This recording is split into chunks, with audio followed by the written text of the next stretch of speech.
Hello, you all right? Lovely. I never thought doing this job that I would ever be introduced by Rag and Bone Man. I feel amazing. Just a little insight into comedy and comedians. Comedians are a lot like men in the bedroom.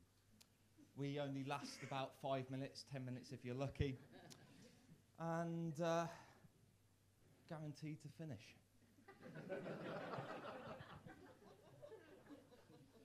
It appears the billing put the two middle-class comedians on last. I am incredibly middle class. I make no apologies for that. I want to address this immediate elephant in the room, not you, sir. Sorry. I'm from a place called Worcester. I'm not from Liverpool. And I've played some. This is a lovely gig. I love coming to Liverpool. I adore Liverpool. It's probably my favourite city. For the women. Oh my word, ladies, do you dress to the nines on a night out? Like, I'm there like, whoa. Posh boy likes a bit of rough.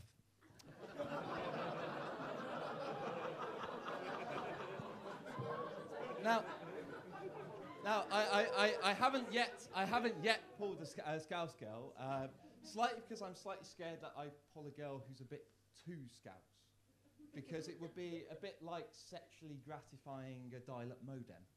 Just like, you know, when you accidentally phone a fax machine, that sort of high-pitched tone.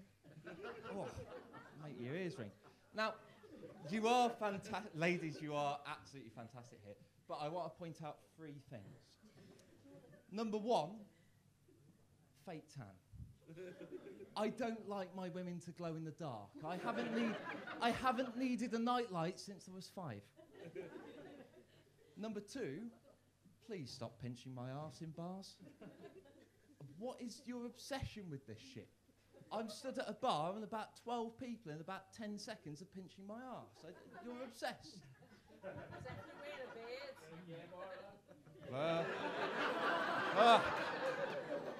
I don't park my bike down the dirt track, unfortunately.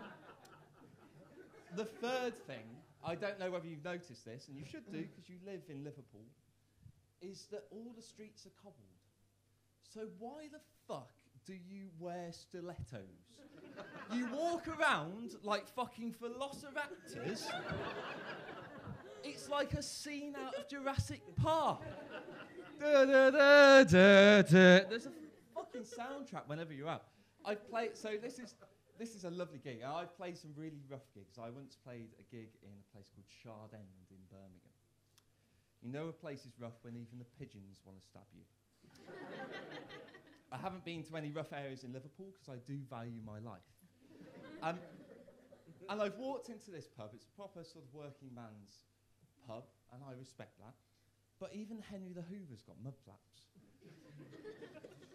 And I've walked in, and we had to delay the gig until 9 o'clock, till after the watershed, for the kids to leave the bar.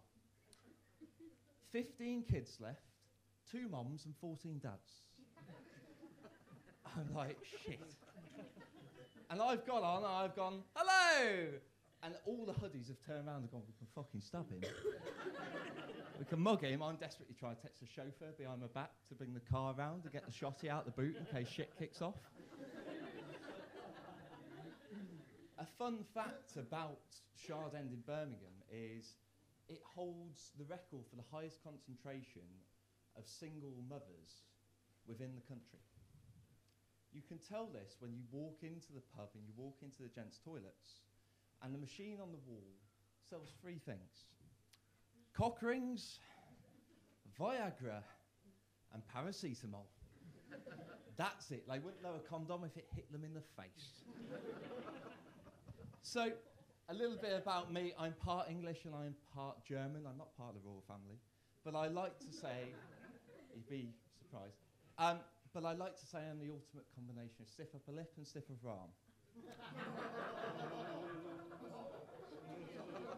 I once had sex with a German girl. I said, I'm a bit shy. Could you possibly rape me during sex? So I quickly slipped it in the bum, and she went, 999, best rating I've ever got. I'm an only child, as you've probably been able to tell. Don't worry, I'm no different to those of you who've got brothers and sisters. It's just that my parents realised a mistake first time round. But that's a bit of a discredit to my parents, especially my mother. She's a lovely woman, and she's a big fan of books. Basically, if you came to our house, it would look like someone's rioted in W.H. Smith's. That, and if you pick up any 2 books, you can get a big bar of Galaxy for £1. The reason for this is she discovered Amazon in the early noughties. Not the rainforest, although you would be forgiven for thinking she's deforested half of it. And she has a very weird philosophy, a very weird solution that I grew up on thinking was normal, that really isn't. Her philosophy is that any problem can be solved with a book. So, puberty, book. GCSEs, book. Birds and the Bees, pop-up graphic novel. Quite literally. And I got to the point where I was sort of 18. I hadn't brought any girls back because I'm really socially awkward. I just open my mouth and I'm immediately socially awkward, especially around women. As you can probably tell. And, I'm really socially, I thought anal was having sex with a really picky girl. Oh, that's a bit small. That sort of thing. So, I haven't brought any girls back, and she decided, right, I'm going to solve this problem. Don't worry, I've got you, son. She bought me a book called She Comes First, The Art of Pleasing a Woman. Thanks, Mom. Yeah, that's fucking brilliant. So I've gone to university. I'm still a virgin. And I know, it's surprising, isn't it? And I've gone to university. I'm still a virgin. And I remember my first time very, very vividly. I was in a flat party, and I'd retired to my bedroom, as is the right of the middle classes. I've retired to the boudoir for a port and some cheese. And I'm just laying in my room, and this girl comes in, and things start getting a little bit hot and heavy. She starts coming on to me. So I've consulted the Bible, had a quick look. Yeah, it's definitely happening. And I'm like, woohoo! We're going to have sex? Yeah. And she insisted on doing it doggy style on the floor. Now, I don't know if you've ever been to a university flat or halls before, but it's carpeted with 300 grit sandpaper. So, I've got a step ladder in, I've set her up. And I'm going away on the floor. I'm like, hold on a sec, my knees are really hurting here, what's going on? I stand up a little bit, my knees are bleeding, I've got carpet burns on my knees.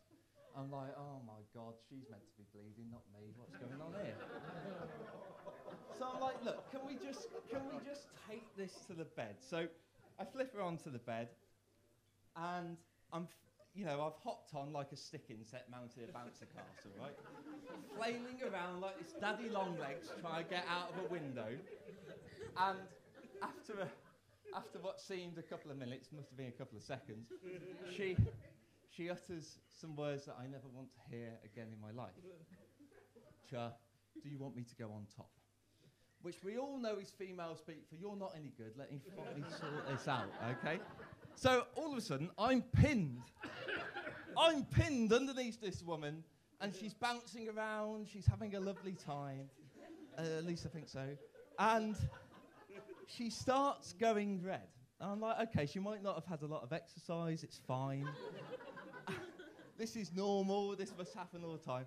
And then she starts panting like a dog trying to get out of a hot car. Like, I'm like, what? Is this meant to No word of a lie, and this is a true story, she starts going blue. She's having an asthma attack. I don't know if you've ever been inside a woman having an asthma attack. I seriously doubt you have. But it feels like being wanked off by Michael J. Fox in a fucking tornado. It's mad, right? I'm like, oh, jeez. But I look over, and her inhaler is by a bag, and not even my go-go gadget arms will fetch that thing.